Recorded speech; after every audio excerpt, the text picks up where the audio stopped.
Welcome back. This is Business Morning. We have been looking at renewable energy, and our guest has been Ebube Ebisike, the creative director at the World Solar Challenge. Is actually leading the Nigerian team to that challenge in Australia next year.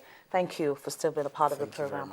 Before we went on break, we were looking at the solar car, and my question now is this car being built in Nigeria or out of the country? Okay, currently as it is, the car has been designed to a very great extent because we know that most of the solar cars out there are really state-of-the-art. We have taken a lot of time to research, and there's a continuation of the research in place, but at least we could say 75% of the car is done up in terms of the design. We will be building about 35% of the car here. Unfortunately, the issues around the lack of infrastructure has hampered whatever we hope we could achieve with it. But we've been able to make some very good, build some very, very good international relationships with the Delft University, with a few professors around the world, people like Professor Richard Hicks, people like Ambassador Roland Janssen. He's our Director of International Advisory. And we'd also, if you would allow me, the billionaire inventor called Bas Lansdorp, who is behind Mars One, which has to do with putting a colony in Africa, a human colony on Mars.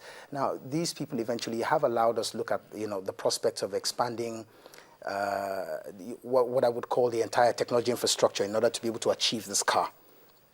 We also have been in talks with Wolfram Alpha. It's a new programming language that has knowledge, and essentially we're trying to make the cars intelligent as possible so as to be able to make our drive in that 3,000 kilometer journey a whole lot easier.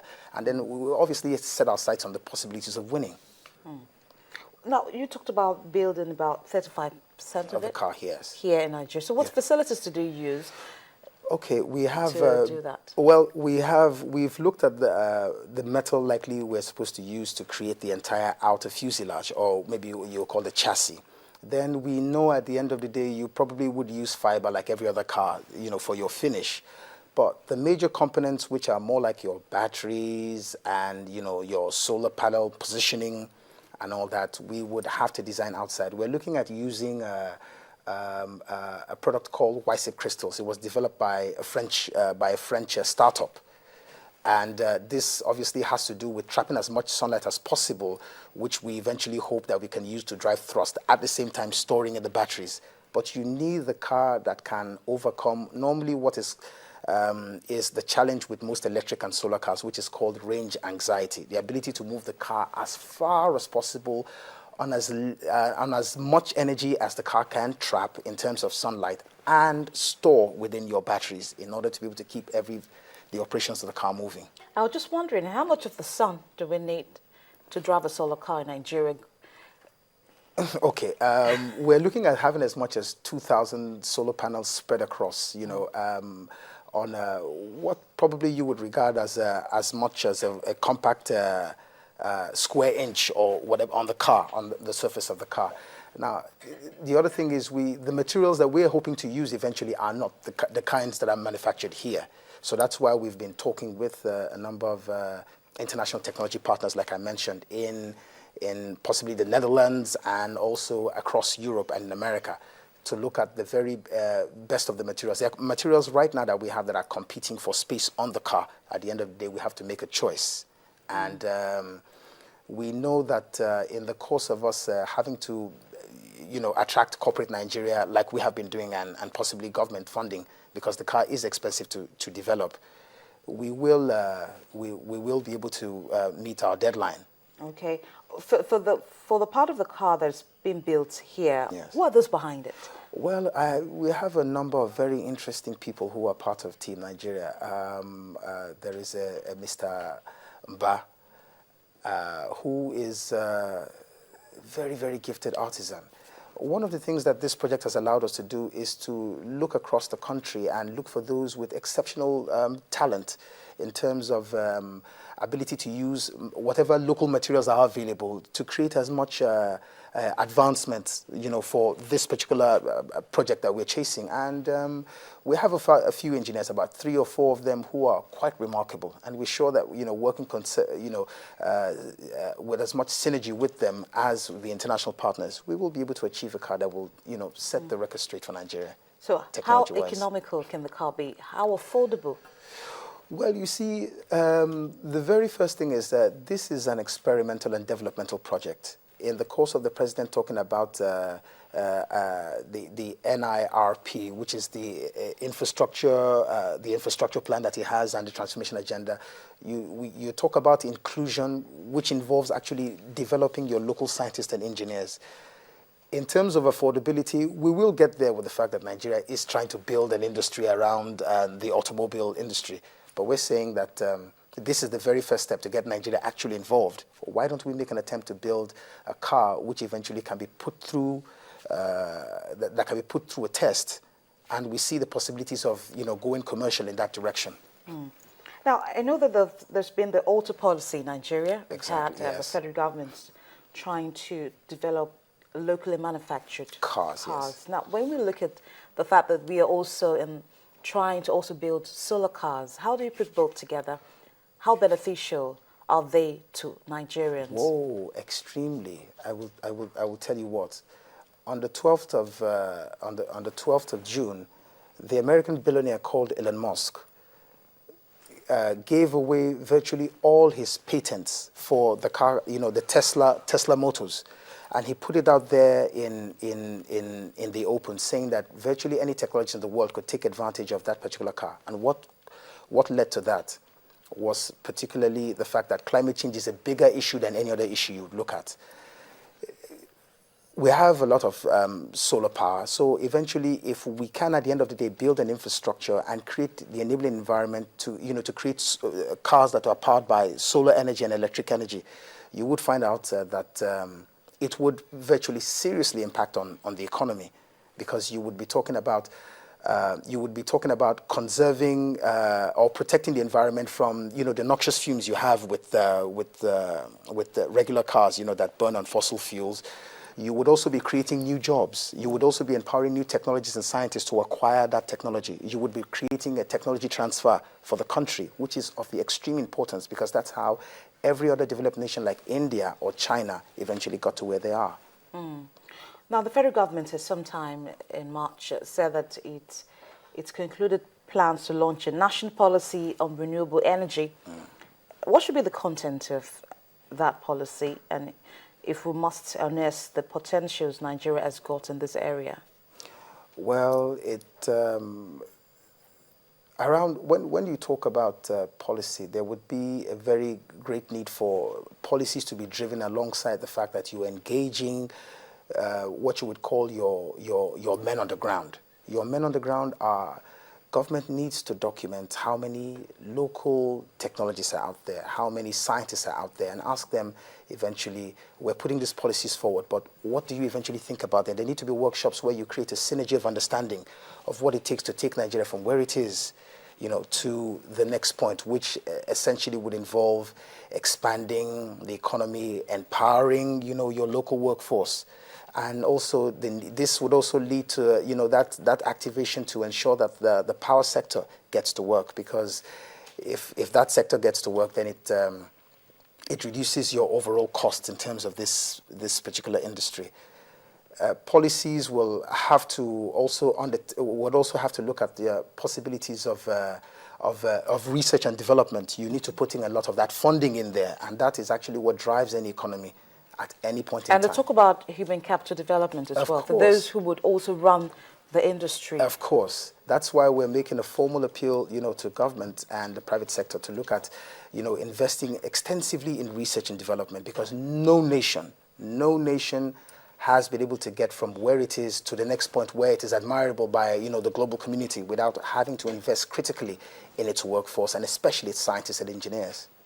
Okay, we're wrapping up very soon, but I just want you to talk about the plan by Nigeria to also be in the moon, to go to the moon by 2050. I know that the president is also eager to, setting the ball rolling in terms of ensuring that we also make it to the Yeah. moon? We've seen some countries in the West have been able to do that. Well, let me start by saying we were struck by, in the course of the campaign towards 2015, where the president in Enugu made a statement that the PDP is the only party that can take us to the moon and create jobs. We were shocked by that because we never thought, we never saw that coming.